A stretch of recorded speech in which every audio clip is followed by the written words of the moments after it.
destroy the name is to murder the soul. Death is not the end of life in Kemet. Only oblivion is the true enemy. Listen closely to the darkness. It is the sound of the second death. We are not standing in a light of the sun disk where the gods rejoice. We are deep within the flickering gloom of the red chapel, where the air is thick with the dust of desecration. The torchlight does not reveal glory, it reveals a crime in progress. The chisel does not carve to create, it strikes to silence.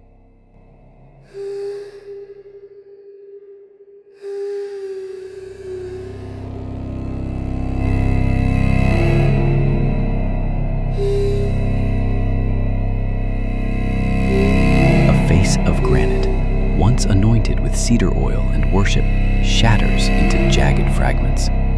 They do not just break the stone, they are hunting a ghost. They chip away the word king, hoping the woman underneath will fade into the black sand of non-existence. They seek to untether her ka from the mortal realm, leaving her spirit blind and deaf in the afterlife. But stone has a memory that men do not, and the silence screams louder than the shout. Behold Djeser-Djeseru, the Holy of Holies, the bay of cliffs where the mountain embraces the queen. The sun rises over the eastern bank, casting its gold across the Nile, striking the white limestone terraces of Deir el-Bahari. It is a masterpiece of symmetry, a ladder to the heavens built by the female Horus, Hatshepsut. For 20 years, she wore the beard, held the crook and flail, and kept the two lands in the grip of Ma'at. The trade winds brought myrrh from Punt. The granaries burst with wheat. The Nile flooded with a lover's predictability. She was the perfect king.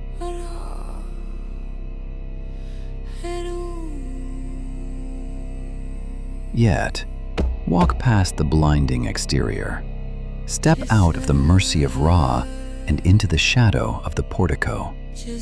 Here, the air cools instantly. The smell of frankincense has soured. The walls, once vibrant with the pigments of ochre, malachite, and lapis lazuli, are now shrouded in the gray haze of pulverized rock. The world here is not one of celebration, but of surgical removal. The majestic stillness of the temple is violated by the intrusion of ladders, ropes, and the heavy breathing of men who do not wish to be here. They are not vandals, they are the agents of order. They are the restorers of a timeline that should never have bent. Look closely at the wall. The light from the oil lamps dances violently, creating a chiaroscuro of destruction. Deep, dancing shadows that make the carved figures seem to writhe in pain. We see the image of the king offering wine to Amun. The craftsmanship is exquisite. The lines are fluid, born from the golden age of art. But hovering over this beauty is the rough, brutal scar of the chisel. It is a precision unmaking. They do not destroy the god Amun. They do not touch the offering table. They touch only her. This is the terrifying specificity of the damnatio memoriae. It is not a frenzy of rage. It is a cold, bureaucratic edit. The scribes stand with papyrus scrolls, pointing out exactly which hieroglyphs constitute the offense. The figure of Hatshepsut is outlined in charcoal, marked for deletion. The dust that falls to the floor is not merely debris. It is the physical substance of her legacy, ground down to be swept away by the wind.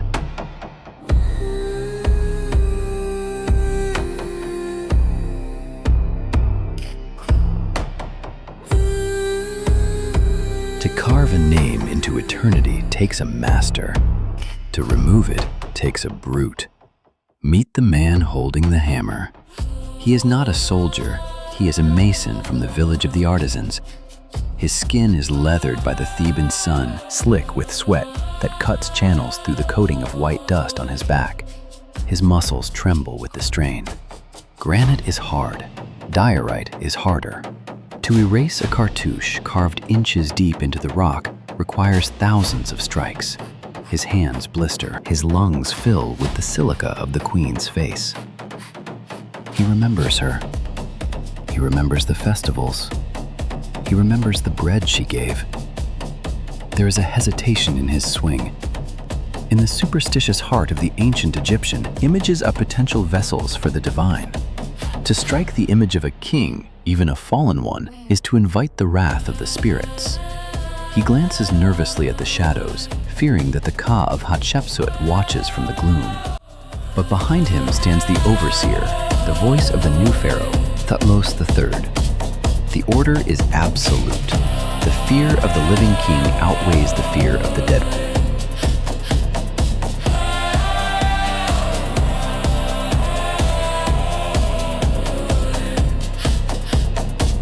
one. This is the struggle of Maat versus Isfet to the new regime. Hatshepsut's reign was an anomaly, a disruption in the cosmic order of patriarchal succession. She was the stepmother who sat on the throne of the sun. Now, the sun has grown. Thutmose III is the Napoleon of Egypt, a warrior king who cannot allow history to show that a woman outshined him. This is not personal hatred. It is political stabilization. It is the restoration of the rightful lineage. History is not written by the victors. It is recarved by them. The overseer marks the wall with red ochre. He circles the uraeus, the cobra on her brow, the symbol of sovereignty. He circles the royal beard she wore in her depictions. These are the lies they must scrub away. The mason lifts his bronze chisel, the metal dulled by hours of impact. He swaps it for a fresh point. The spark of metal on stone illuminates the dark recess of the sanctuary for a split second, revealing the serene smile of Hatshepsut one last time before the blow lands. "Forgive me, Majesty." The order comes from the throne. "My hand is but the tool." The hammer falls. The king dies again. It begins with the eyes.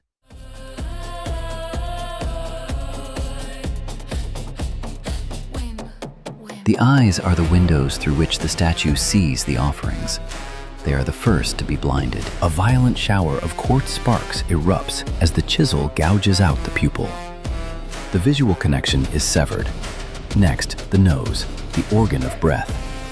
By smashing the nose, they suffocate the spirit, denying it the breath of life in the field of reeds. The sensory violence is overwhelming. The air becomes a solid wall of choking white powder. The golden torchlight turns into a muddy, gray haze. The mason strikes with increased fervor now, driven by the adrenaline of desecration. The royal cartouche, the oval ring containing the hieroglyphs Mat Kara, is attacked. This is the heart of the target. As the stone splinters, the name dissolves. The bird, the sun, the uplifted arms, symbols of power and truth, are reduced to jagged, meaningless scars. The identity is dismantled, syllable by syllable. She is unmade. She is unwritten. She is unwoven from the tapestry of Ra. The statue of the Sphinx Hatshepsut, a colossus of red granite, is toppled. It does not fall easily. Ropes strain. Timber beams groan under the tonnage. With a sound that shakes the very bedrock of the valley, the head shears from the body and crashes into the quarry pit. The earth trembles. A cloud of dust rises like a mushroom, obscuring the sun. For a moment, there is total blindness. The workmen cough and cover their faces with linen rags.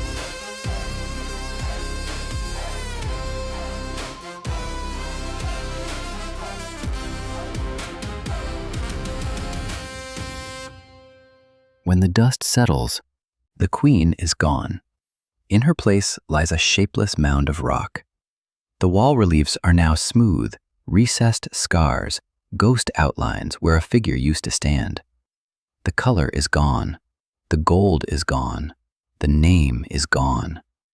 The darkness of the chapel returns, claiming the void. The workmen gather their tools, their chests heaving, their bodies coated in the white ash of the woman they just destroyed. They wipe the sweat from their brows, believing the work is finished. They believe they have killed her forever. Time collapses. The torches flicker and die, replaced by the harsh, unforgiving glare of the modern floodlight. We are no longer in the 15th century BC. We are standing in the ruins of today. The paint has faded, the roof is gone, and the sky is a piercing modern blue. The dust has been swept away by archaeologists, revealing the truth of the crime. Look at the wall. Look at the violence of the negative space. The erasure did not hide her. It highlighted her. The rough, chiseled silhouette of Hatshepsut stands out against the smooth limestone more boldly than the carving ever did.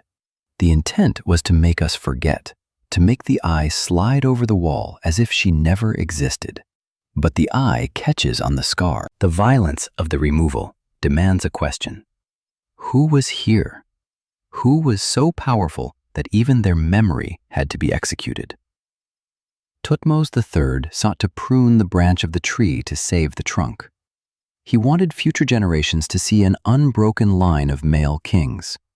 Instead, he left us a mystery that has obsessed the world. We piece together the fragments of the smashed statues found in the quarry. We trace the outline of the missing queen. The very act of destruction preserved her in a sarcophagus of curiosity. They tried to bury her in the dark, but they forgot that she was the sun. The chisel cannot kill what has already touched the divine. The wind returns to the valley, whistling through the empty colonnades of Djeser-Djeseru. It carries the same dust that the masons breathed 3,000 years ago. The struggle for eternity is not won with stone, nor with the destruction of stone. It is won by the stubborn persistence of the truth.